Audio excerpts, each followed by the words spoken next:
Martinez. I'm 17 years old and I'm a student of degree in English as a second language at the University UNAD. Today I'm here with teacher Ricardo Acevedo and we are going to talk about language and culture and how these concepts influence in the process of teaching and learning foreign or a second language. So welcome. For a start, can you tell us a little about you? Okay, good afternoon, everyone. I'm Ricardo Acevedo, as you mentioned before. I studied at UTC University some years ago. Right now, I'm working here at Brisas High School. There is a great institution.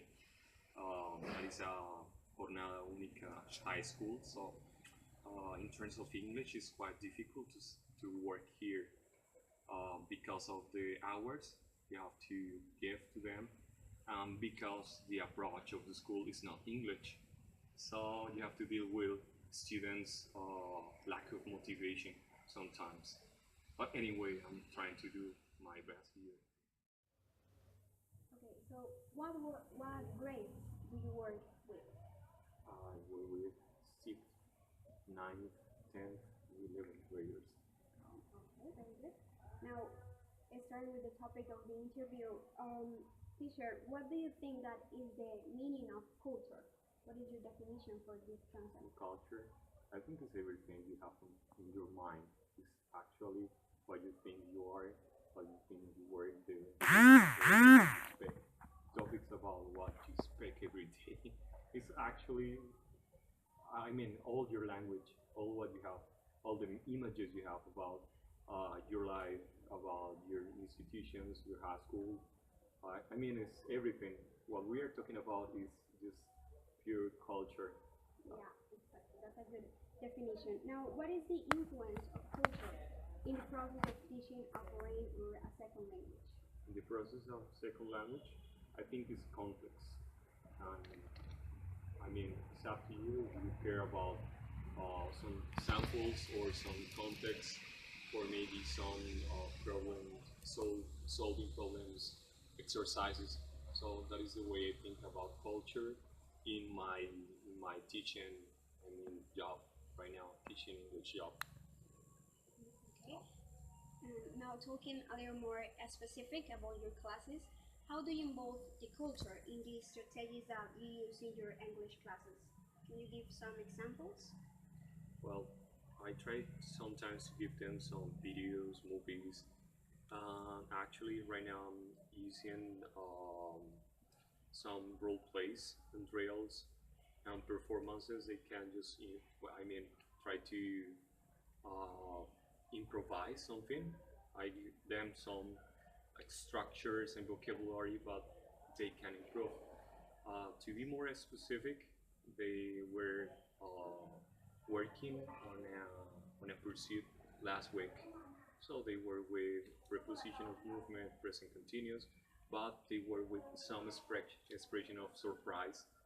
So they could make a kind of, I mean, interesting story, but they learn something. I mean, it's not just structure and grammar, We have to be more practice. more practice. Exactly. Now, what do you consider are the most important elements to success in the foreign language learning? Well, there are many, I think. One of them is try to get the students' motivation, uh, try to raise the students' autonomy.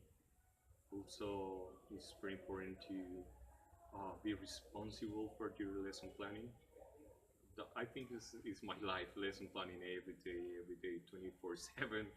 It's quite demanding, this job, and it is not, I mean, well paid. So, well, sorry for that.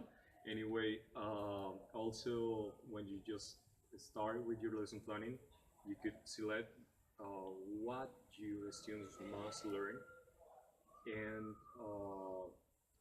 try to design the best methodology and make decisions. So that's why the making decision process comes to our exercises teachers. Yeah. So students' motivation, students' autonomy, lesson planning, methodology, of course, didactics, and also it's very important and significant to me.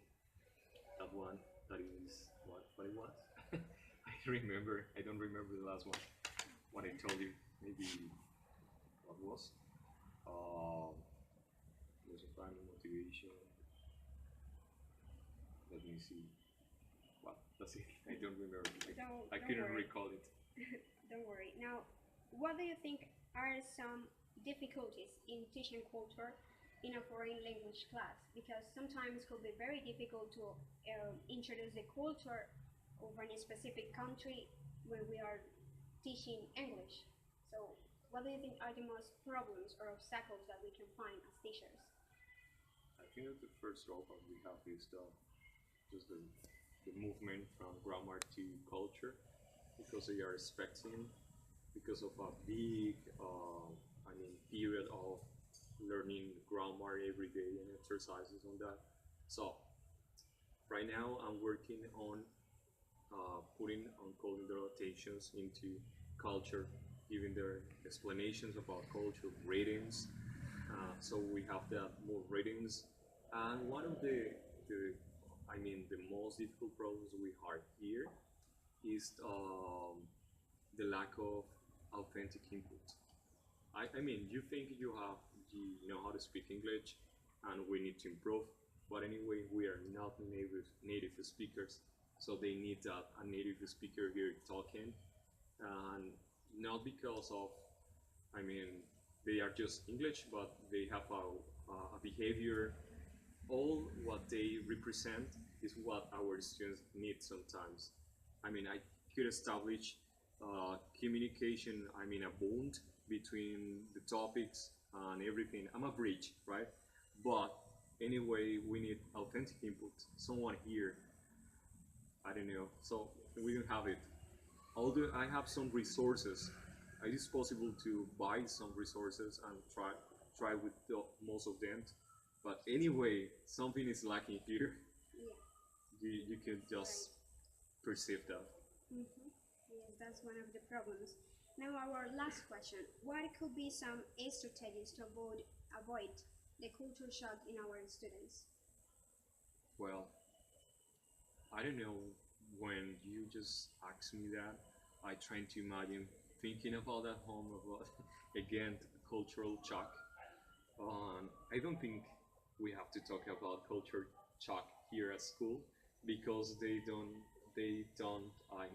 think about it or just consider having a cultural shock. So they couldn't feel it because they don't have even the language to feel it. So I don't know. It's my opinion. It's my personal opinion. I'm not interested in in culture shock here at high school. Maybe if in the future I might work with a university, I will be interested on that kind. Definitely, yeah. If you had the opportunity to work with University, the culture shock in a university, how you did it? How do you do it? So, yeah. Well, it's the best way to have some readings about it, explaining all the cases, and the next time is having some exercise with again native speakers, or if you don't have, try to improvise or give them the opportunity to be effectively and accurate, um, communicative and interactive in any exercise. It's the best way.